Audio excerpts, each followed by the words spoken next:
Hello awesome nerds, it's Libby R here and welcome to my channel. Today I wanted to start with a deep and meaningful video that will set the standard for this channel.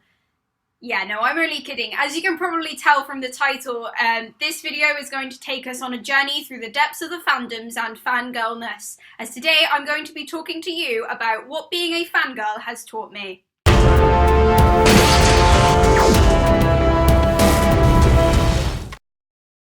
So in my time as a fangirl, I kind of have been this.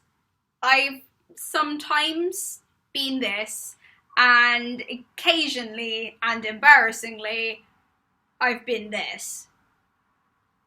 But by the term fangirl, you mean, as the dictionary definition states, a female fan, especially one who is obsessed about music, film, comic books, or science fiction. You also mean a fan of any gender who is obsessively or casually part of a fandom. Thank you, intellectual side of me, for explaining that in the most suggestive tone possible. You're very welcome, Libby. Well, thank goodness she's gone back to her book-filled hole. I mean, that was oddly disturbing. But anyway. Now we've got a definition. Bear that in mind with what I'm about to say, because I don't just mean my experience as a fangirl, I mean generally what you learn as being a fan of any kind. So, the first thing you learn as a fangirl is to never judge a book by its cover. Now, this is probably a really obvious point to most of you, that things in life generally teach you this, and that actually it's something you learn that's an important lesson in life. But I think that being a fangirl teaches you this in a kinder way. As often when you find something or have been suggested something by someone else and it appears to be awful, you will probably not want to experience it. But then when you find out it's brilliant, you often react like, "Oh God, that was amazing. How did I exist without this in my life?" Or you find out that something you thought was going to be brilliant or someone else suggests to you is actually more like, "Oh, they said it was brilliant. Oh God, it's awful. I don't know how to tell them. Oh God, I can't even mention it. The family come for vengeance. Ah!"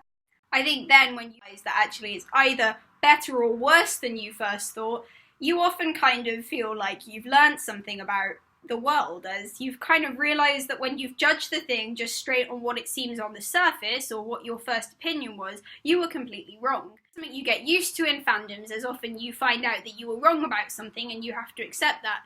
Equally, it teaches you to be significantly less judgmental on the face of things, and I think this is really important in life, as often when you see something or someone, you will judge them for who they are initially, and actually what you need to do is know the full story and the conclusion of the series before you make your final judgment. So my second point today would be that friends can be found in the most unusual of places. I think generally in pop culture and literature there's a lot of proof of this, as for instance in Harry Potter, Harry and Ron never wanted to be friends with Hermione in the first book. In fact, they were kind of quite cruel to her and made her run into a bathroom with a troll where she nearly got eaten. The serious point here though is that actually maybe when you see someone on the surface they may seem irritating to you or even slightly objectionable, but really in reality when you get to know them they're a very useful part of your life, and they can be something that gives you help and support, as Hermione does to both Ron and Harry. Also, there is a lesson to be learned from Guardians of the Galaxy, as the characters in Guardians are all of completely different species, but in reality they all connect on a level because they all have a grounding influence in the fact that A, they're all criminals, and B, they all want to save the world. And this unites them together and makes them a perfect group of friends and a really, really good team. Now, this is something you should always remember when trying to make friends, is that often you should look for people in fandoms, in other places that you may not expect to find them, but also that maybe would be somewhere where you would enjoy being, because often you will find people like you, no matter how different they may seem to you on the surface, that are actually more fundamentally alike to you than anyone else from anywhere else. And finally, from Yuri on Ice, it's often shown that maybe sometimes people you idolize or people that you look up to in life can often give you the most profound friendship of all, that eventually you will copy them so much in a video and they will eventually notice you. So those are kind of some points from pop culture that would definitely show that friends can be found in the most unusual of places, but generally in a fandom you will find people who are more alike to you, and you won't expect to find them necessarily where you will, but when you do, they will be exactly the friends you were always looking for. So number 3 on my list of things you learn from being a fangirl is that you should enjoy doing something you love, as it makes you more you. Now, for me, this has been something really involving myself in fan communities more over the past year. I've realised quite suddenly is that when you do things like write fan fiction, create fan art, or edit celebrities' heads to look like other things, you guys are strange, but I do accept you as a part of my life because you make me giggle at 2 in the morning. These things actually make you more like yourself, and you start to recognise yourself as someone who is creative and different, even if you're doing exactly the same as the other people in your fandom.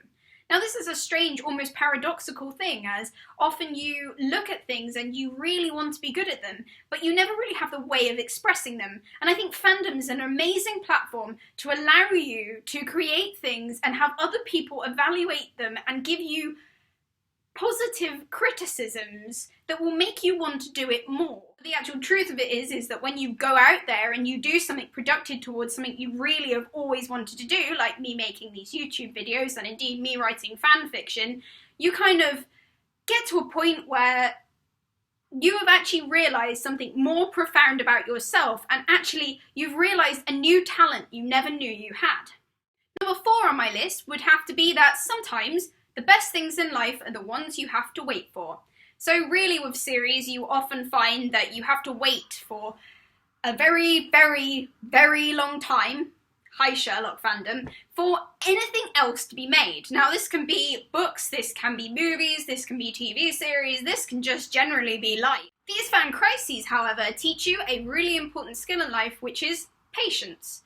Now, patience really is a virtue. Often the things that you have to wait for, you enjoy more in the end, and also they seem to have more value to you because you've had to put some effort into not having them. And I think this is a really important lesson you learn from being a fan, is that often the things that you wouldn't necessarily expect would mean the most to you will become the things that mean the most to you, and also the things you wait for and have desired for such a long time often come out of nowhere and often are really, really important when they are actually made.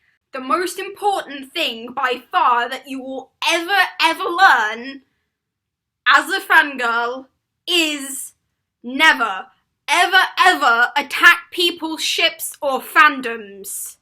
Seriously, never. Because hell hath no fury like a fangirl scorn. So that's the end of the video, awesome nerds. I hope you enjoyed it, and if you did, make sure to give it a like below and also subscribe to my channel. If you want to be notified when I upload next, then make sure to ding the bell next to the subscribe button, or otherwise you won't be updated. Also, follow me on my social media, which I have kind of written on either side of my face, but also I will link in the description below, so you can be updated more on my fandom related musings and given a deeper insight into probably how fundamentally awkward I actually am, and most importantly to join a community of equally awkward and fun individuals. So see you next time, awesome nerds!